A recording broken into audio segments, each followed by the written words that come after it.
Why traveling to Bali is the most important thing that you can do. Part 1. First one, let's talk about money. Okay. Every person in the world wants more money, or they're trying to be rich, or if they've become rich, they want to do what they can to stay there. But it's a sense of more, right? When you go to Bali, you get to experience what it's like to be rich, especially when you're from the Western world, because the cost of living there and the pricing is extremely fair compared to where we live. So when you go over there, you've got access to all these things, okay? You learn very, very fast that everything that people often spend their entire life trying to get towards or hold on to isn't what it's made out to be. Because the moment you've got all that stuff, your mindset changes. You realize that it's actually about what you're doing with it rather than trying to get more of it. You also realize that after the first day or two of having everything, it means nothing anymore. You're looking for the deeper things in life still. You're looking for the stuff that actually fills you up. You can't just pay your way for a new fun experience all the time. I mean, you can do that, but you're ultimately just working with distractions rather than true alignment, true fulfillment. When you go to Bali as a westernized person from a different country, different place, you learn that what you try to do your whole life isn't worth it. So you can actually start to live now. And you also realize that money is an amplificational tool. It does not change your life. People say it does because you can buy this and do this and you get access to these things and whatever. Don't get me wrong. Those points hold merit, but they do not hold more merit than the fact that it actually just amplifies who you are. For example, if you're a shit person, and I don't mean that on a surface level, I mean inside. If you're not a person who's aligned, when you get money and you've all of a sudden gone from being this person who's trying to be rich to all of a sudden you actually are, you're going to sit there and use that money to dictate people, to try and boss them around, to be entitled, to think you're owed something, to think you can just buy your way through anything and not have any accountability for your actions.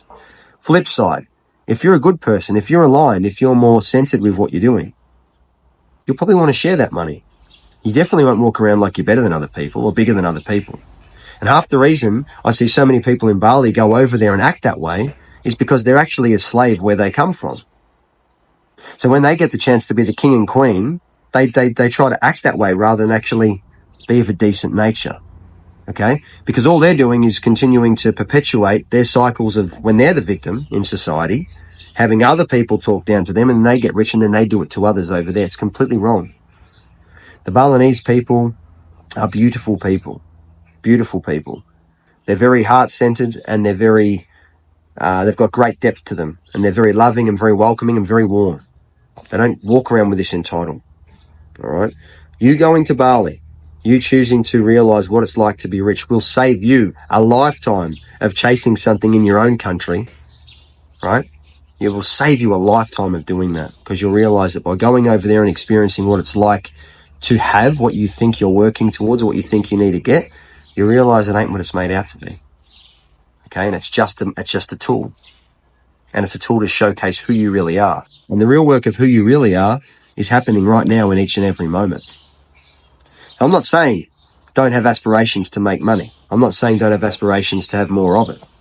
What I'm saying is don't spend your whole life or the majority of your life trying to get more of it when you can simply go to a country like that for a 2, 3, 4 week period, experience what it's like to have all that, and you will soon figure out in here what actually matters to you. And it isn't that. So you then come back with that knowledge to where you live and understand that there's a different game that you need to play in order to truly feel fulfilled. All right? So do your best to get over there and have a crack at it because you will see how quickly your mindset changes around the concept of money. No different to when you get a new car or a new house. You spend all this time saving money to get something new, but then the moment you've driven that new car, you spent 10 years to get it and that new car is just your car. You spend 15 years saving up for a house, but then that's just your house. The feeling that drives us towards getting something is not the feeling that remains once we've got it. So by you going to Bali or a country like that where you get to experience the very things that you think you want, you'll realize you don't care for it that much and you'll start to play the bigger game that matters.